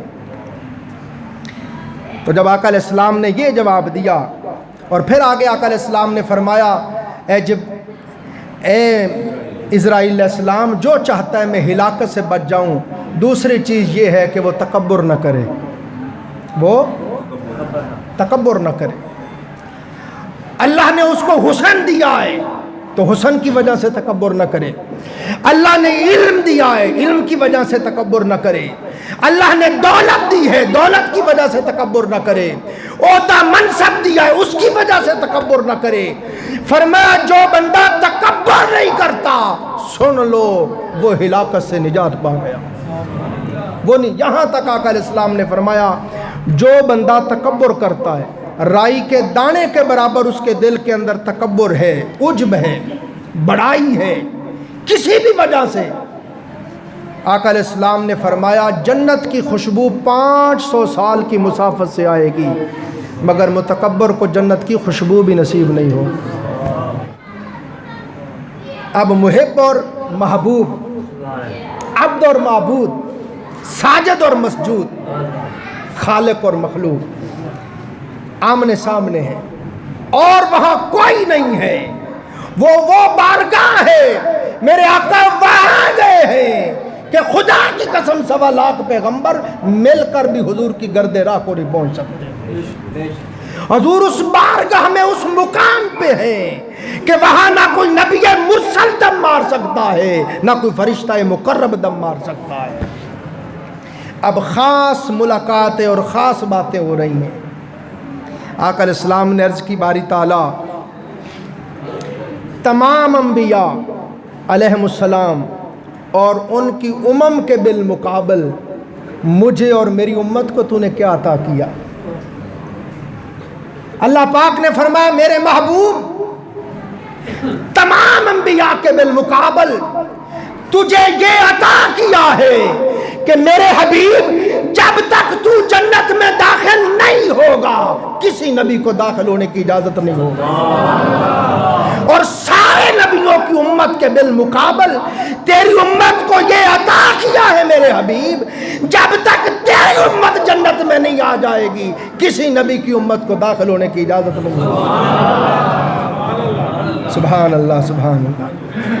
پھر اللہ پاک نے فرمایا میرے محبوب میں نے آپ کی امت کو مالدار نہیں بنایا جیسے یہود و نصارہ کو بنایا. اب دیکھیں نا ساری طاقت دولت یہود و نصارہ کے پاس ہے. محبوب آپ کی امت کو مالدار ہم نے اس لیے نہیں بنایا. تیرے غلام تیرے امتی بڑا شکوہ کرتے ہیں دل میں غربت پر شکوہ کرتے ہیں مفلسی پر شکوہ کرتے ہیں. محبوب ان کو پیغام دینا کہ میرے محبوب کے غلاموں مالدار اس لیے نہیں بنایا تاکہ تمہارا حساب تھوڑا ہو. مال جتنا زیادہ ہو حساب اتنا زیادہ ہوتا ہے. جس کا مال جتنا تھوڑا ہو اس کا حساب اتنا تھوڑا ہوتا ہے. تو فرمایا محبوب آپ کے امتیوں کو مال اس لیے تھوڑا دیا تاکہ ان کا حساب تھوڑا ہو. سرکار نے میں قیامت کے دن میری امت کے غریب اور مسکین مالداروں سے 500 سال پہلے جنت میں چلے جائیں گے. 500 سال پہلے چلے جائیں گے اور مالدار ابھی حساب ہی دے رہے ہوں گے. تو اس لیے فرمایا مالدار اس لیے نہیں بنایا تاکہ حساب چھوٹا ہو. ایک دن آقا علیہ السلام نے صحابہ اکرام کو بلایا. مئی جون کے دن تھے سخت گرمی آپ سب جانتے سعودیہ میں بہت شدید گرمی پتھریلا علاقہ ہے. تو سرکار نے ایک پتھر گرم پتھر تھا دوپہر کا وقت آگ کی طرح گرم تھا. سرکار نے صحابہ کو بلایا بلا کے فرمایا بلال جی آقا ماں جوتے اتار دو. اتار دیے. فرمایا اس پتھر کے اوپر کھڑے ہو کے بتاؤ تمہارے پاس کیا کیا ہے. انہوں نے اپنے جوتے اتار دیے پتھر کے اوپر کھڑے ہوئے. عرض کی آقا یہ جو ٹاٹ پہنا ہوں میں اس کے سوا کچھ نہیں. میں اتر گیا. ابو ہریرہ تم آ جاؤ تم جوتا اتار کے اس پتھر پہ کھڑے ہو تم حساب دو. کھڑے ہوئے آقا یہی جو ٹاٹ پہنا ہوا ہے یہی ہے اور کچھ نہیں. میں جاؤ اتر جاؤ. اس طرح کئی اصحاب صفا کو حضور نے بلایا. ہر کوئی آ کے یہی کہتا رہا آقا نہ گھر ہے نہ بار ہے نہ بیوی نہ بچے نہ مال کچھ بھی نہیں. میں جاؤ جاؤ جاؤ. بالآخر عبد الرحمن بن عوف کی باری آ گئی جو سب صحابہ سے زیادہ مالدار تھے. میں عبد الرحمن جوتے اتارو تم پہاڑ اس پتھر پہ آؤ. وہ کھڑے ہوئے. اب گرم پتھر تھا پاؤں جلتے تھے. کبھی یہ پاؤں اٹھاتے کبھی وہ اٹھاتے کبھی یہ اٹھاتے کبھی وہ اٹھاتے. آقا اتنے اونٹ ہیں اتنے بکریاں ہیں اتنی بھیڑیں ہیں اتنی بیویاں ہیں اتنا مال ہے اتنا مال ہے اور پاؤں آقا میرے پاؤں جل گئے. فرمایا سن لو قیامت کے دن بھی ایسے ہی ہوگا. غریب ایسے بھاگ کے جنت میں چلے جائیں گے اور مالدار حساب میں پھنسے رہیں گے. تو آقا علیہ السلام نے فرمایا کہ اللہ پاک نے میرے ساتھ بات کی. فرمایا محبوب تیرے امتیوں کو غریب اس لیے بنایا ہے تاکہ ان کا حساب کم ہو. واہ واہ. پھر فرمایا محبوب ان کی عمر دراز اس لیے نہیں کی. پہلی امم کو پڑھو 1000 سال عمر 900 سال عمر 700 سال عمر. ہماری زیادہ سے زیادہ 100 سال 110-20 سال سے زیادہ تو نہیں. محبوب آپ کی امت ان کی عمریں کم اس لیے بنائی ہیں کہ ان کے دل دنیا میں جم نہ جائے. ہائے ہائے، جتنی زیادہ دیر بندہ دنیا میں رہتا ہے اتنا دل دنیا میں جم جاتا ہے، بے بس ہو جاتا ہے، لگ جاتا ہے. اس لیے محبوب تھوڑی تھوڑی عمریں دی ہے کہ زیادہ دل لگے نہ اور جلدی سے واپس آ جائے. آگے فرمایا میرے محبوب صلی اللہ علیہ وآلہ وسلم، آپ کے امتیوں کی موت اچانک اس لیے نہیں آتی. پہلی امم میں موت اچانک آ جاتی تھی، اور آپ کے ہر امتی کی موت اچانک نہیں آتی. موت سے پہلے بیمار کرتے ہیں، چارپائی پہ بستر علالت پہ لٹا دیتے ہیں. محبوب اس لیے بیمار کرتے، ناراض نہیں ہیں، اس لیے بیمار کرتے ہیں تاکہ بستر پر لیٹ کر تھوڑا اس کو توبہ کا وقت مل جائے. واہ واہ، جو بستر پر لیٹ کر اپنی زندگی کا محاسبہ کرے، اپنی زندگی پر نظر جڑائے. ادھر موت نظر آ رہی ہے، زندگی کا اختتام آنکھوں کے سامنے ہے، پیچھے والی زندگی پہ نظر کرے، گناہ نظر آئیں، معافی مانگ لے. جب معافی مانگ لے تو پھر موت دیتے ہیں تاکہ گناہ سارے معاف ہو جائیں. سبحان اللہ سبحان اللہ. یہ عاشق اور معشوق کی باتیں ہو رہی ہیں، یہ محب اور محبوب کی بات، ملاقات محب اور محبوب کی ہے، اور درمیان میں باتیں ہم گناہگاروں کی ہو رہی ہیں. واہ واہ، باتیں ہم مسکینوں کی ہو رہی ہیں.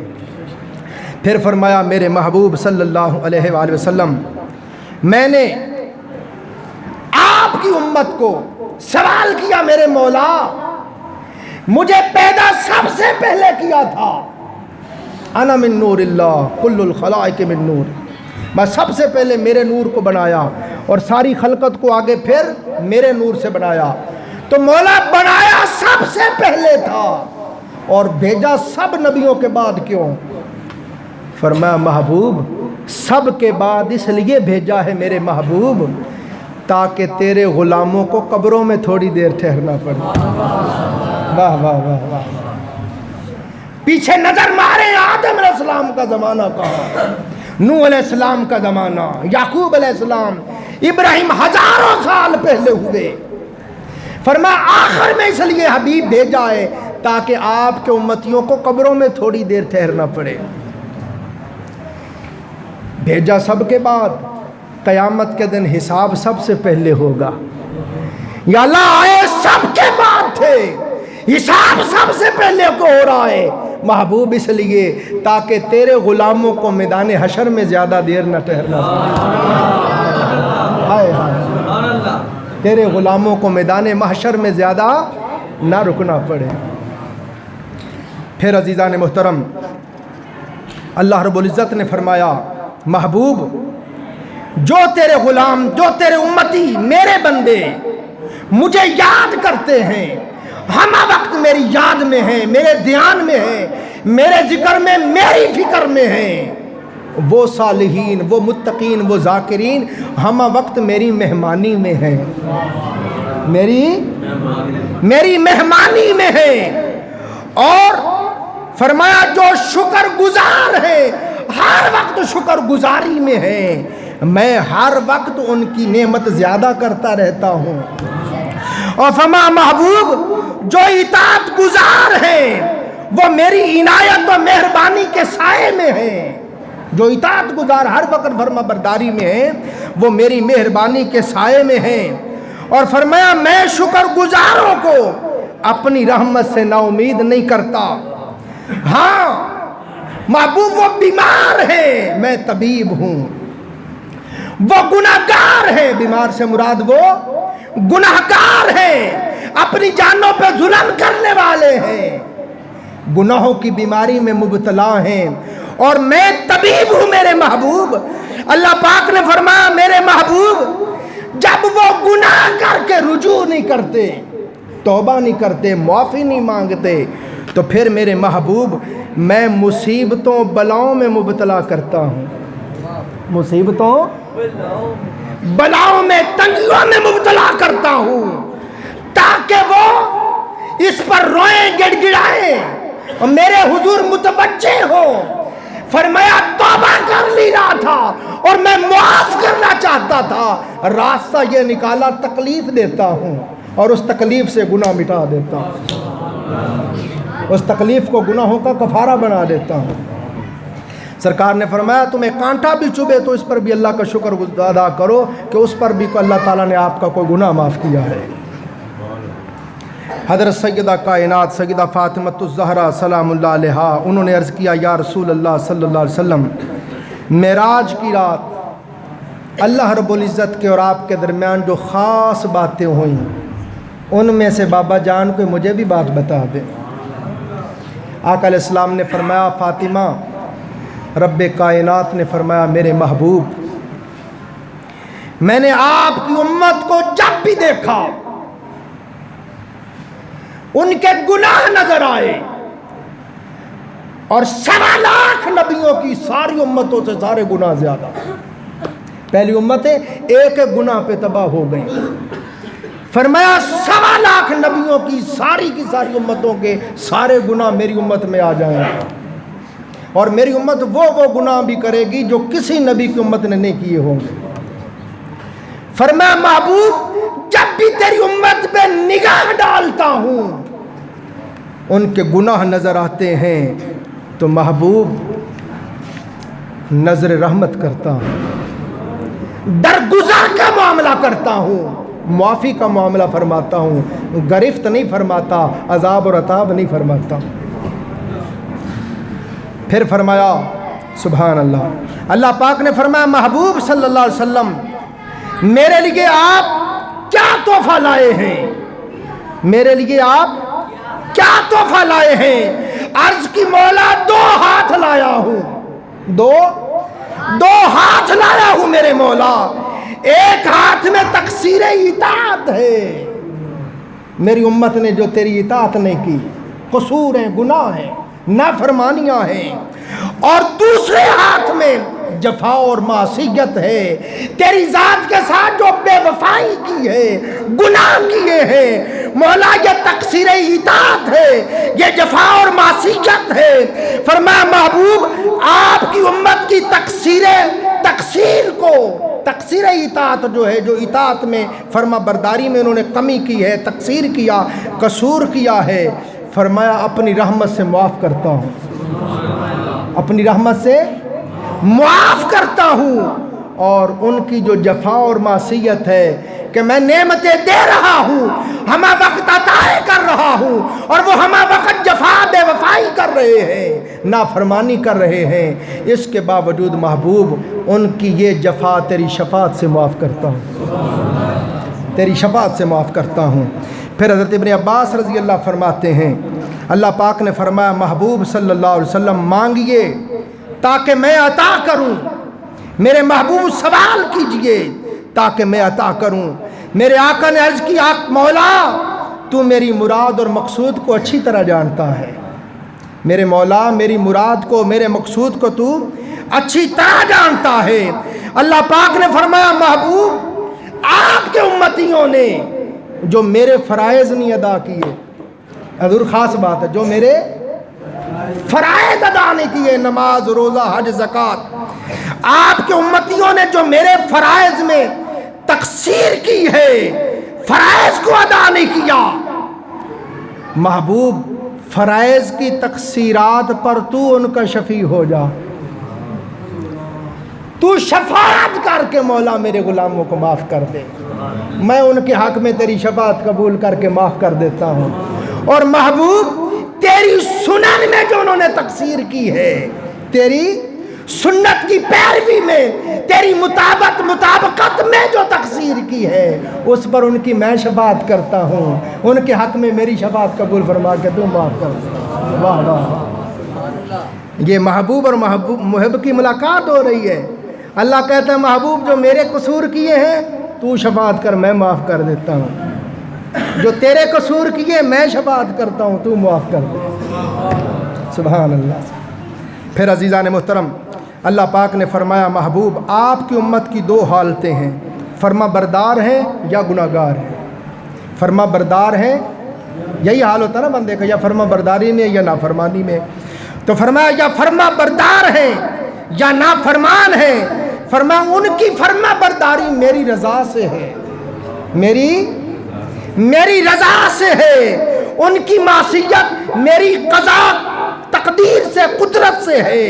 فرمایا جو کچھ میری رضا سے ہے میں اس کو قبول کروں گا، جو میری قضا سے ہے محبوب میں اس کو اپنے کرم سے معاف کر دوں گا، کیونکہ میں کریم اور رحیم ہوں.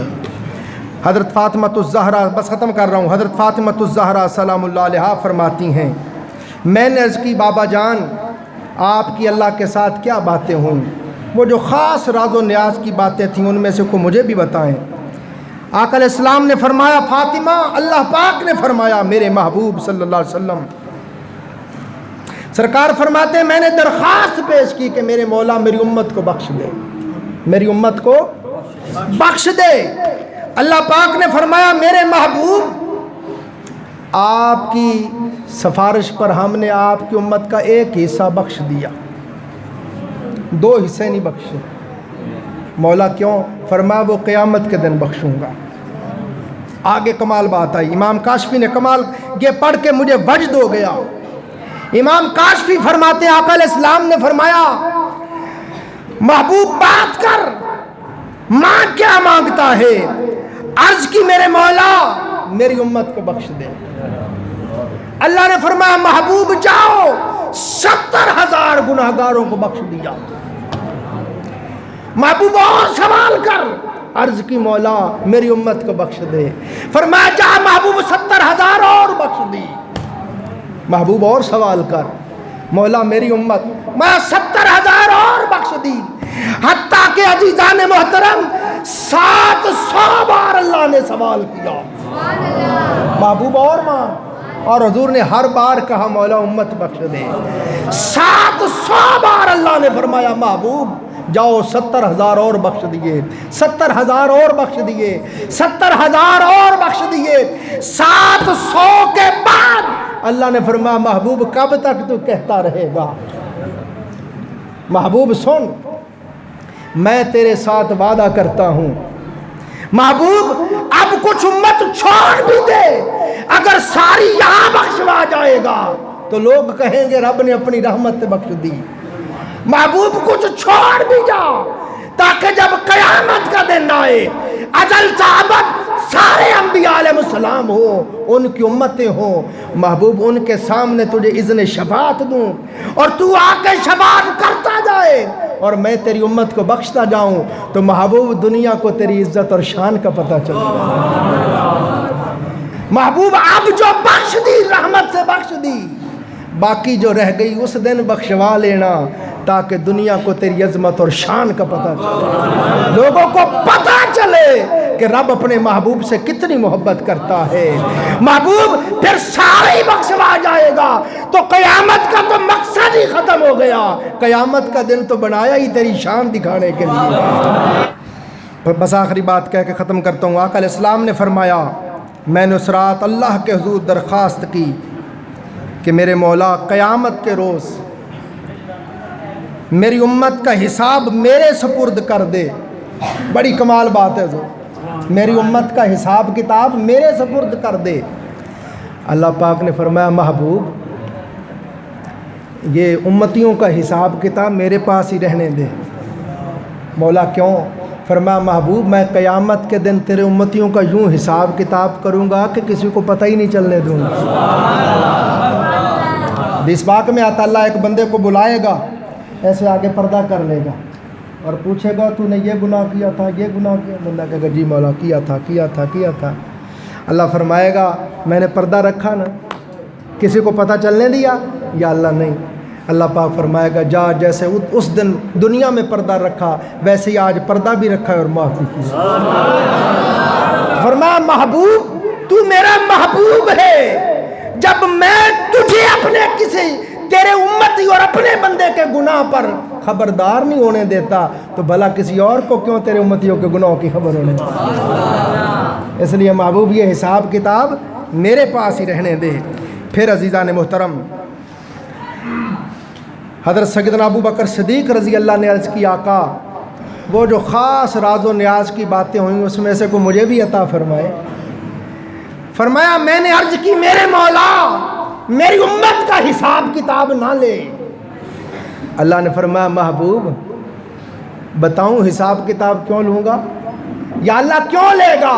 فرمایا محبوب حساب کتاب تو بہانہ ہے، اور حساب کتاب کے بہانے تیرے امتیوں سے ملاقات کروں گا، ان سے بات چیت کروں گا، وہ میرے ساتھ باتیں کریں گے، میں ان سے باتیں کروں گا، وہ مجھے دیکھیں گے، میں انہیں دیکھوں گا۔ یہ حساب کتاب ملاقات کا بہانہ ہے۔ یہ ابو بکر صدیق کو سرکار نے فرمایا۔ حضرت سیدنا فاروق اعظم رضی اللہ نے عرض کی آقا مجھے بھی کوئی خاص بات بتا دیں، وہ خاص ملاقات کی۔ آقا علیہ السلام نے فرمایا، اللہ پاک نے فرمایا میرے محبوب، حضور نے فرمایا اللہ نے میرے سامنے میری امت کی شکایت کی، اللہ نے میرے سامنے میری امت کی شکایت کی۔ کیا؟ کہ محبوب وہ خلوت میں گناہ کرتے ہیں، جب تنہائی میں ہوتے ہیں تو گناہ کرتے ہیں، جب جلوت میں آ جاتے ہیں تو پھر نیک بنتے ہیں، پھر وہ نیک بنتے ہیں، اظہار اطاعت کرتے ہیں، خلوت میں گناہ کرتے ہیں۔ میرے محبوب میرا ظرف دیکھ، وہ خلوت میں گناہ کرتے ہیں، میں پردہ رکھتا ہوں، وہ معافی مانگتے ہیں، میں معاف کر دیتا ہوں۔ واہ واہ واہ، وہ گناہ کرتے ہیں میں پردہ رکھتا ہوں، وہ معافی مانگتے ہیں میں معاف کر دیتا ہوں۔ حضرت مولا علی سرکار نے عرض کی آقا وہ خاص ملاقات کی کوئی بات مجھے بھی بتائیں۔ آقا علیہ السلام نے فرمایا، اللہ نے فرمایا اے محبوب پہلی امتیں جب گناہ کرتی میں ان پر عذاب بھیجتا۔ توجہ کرنا، پہلی امتیں جب کوئی گناہ کرتی میں ان پر عذاب بھیجتا، جیسے قوم نوح نے قوم صالح نے جب گناہ کیا تو میں نے ان کو زمین کے در دھنسا دیا۔ میرے محبوب دوسری امتیں جب گناہ کرتی میں ان کی شکلوں کو مسخ کر دیتا۔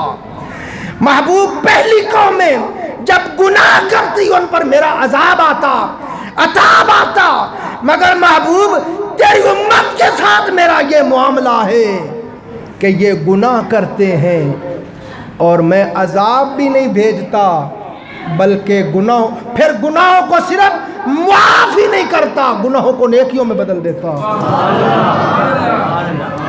الا من تاب وآمن وعمل عملا صالحا فاولئک یبدل اللہ سیئاتہم حسنات، جو توبہ کر لے، ایمان لے آئے، اچھے عمل شروع کر دے، یہی ہیں وہ لوگ جن کے گناہوں کو اللہ نیکیوں میں بدل دیتا ہے۔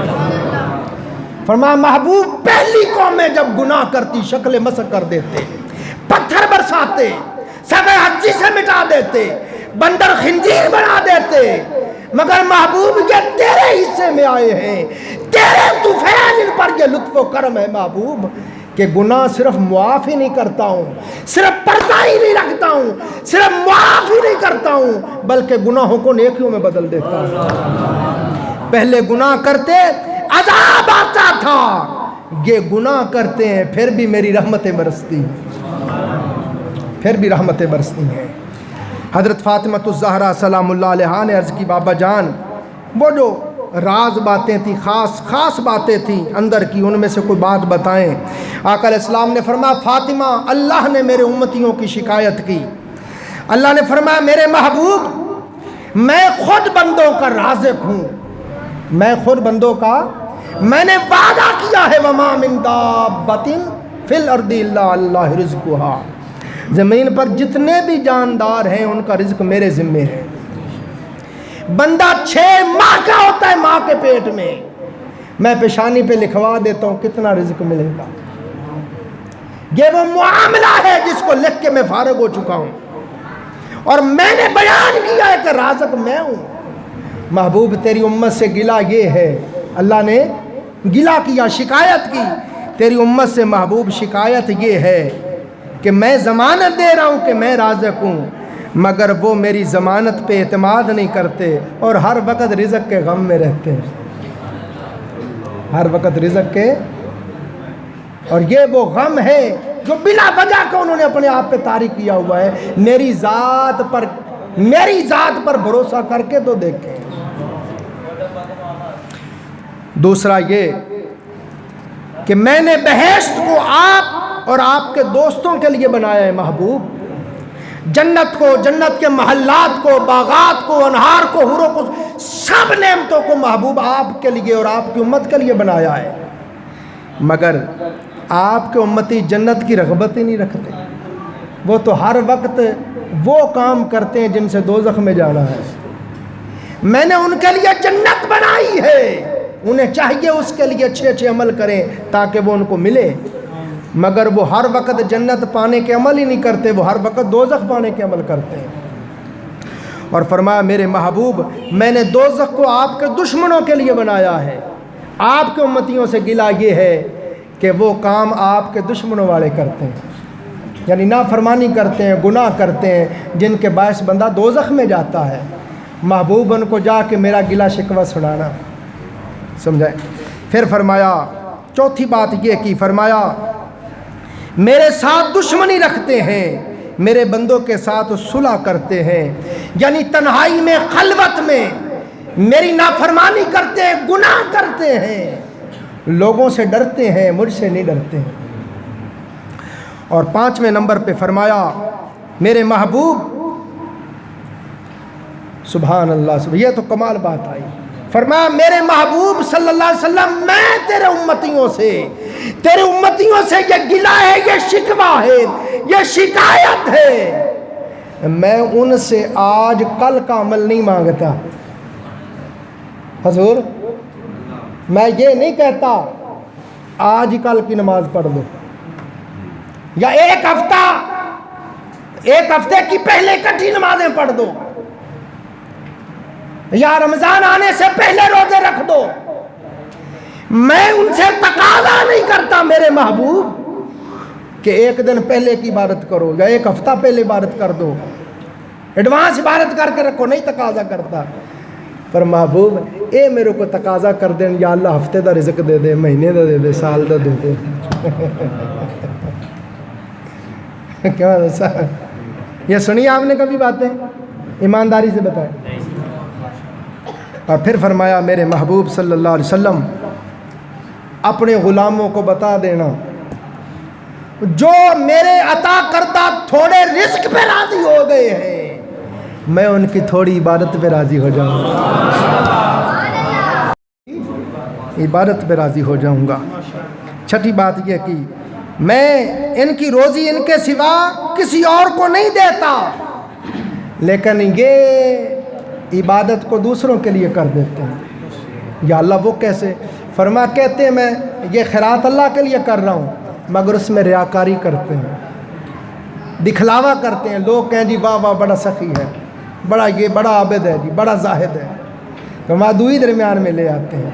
میں ان کا رزق کسی اور کو نہیں دیتا، یہ میری عبادت کی ہوئی کسی اور کو دے دیتے ہیں۔ ہائے ہائے ہائے، کیسی بات، بڑی لطیف بات کہی۔ پھر فرمایا میرے محبوب صلی اللہ علیہ وسلم 7ویں بات کی، فرمایا میرے محبوب میں ان کو نعمت دیتا ہوں لیکن شکریہ وہ غیروں کا کرتے ہیں، ہاں جی میرا شکریہ نہیں ادا کرتے۔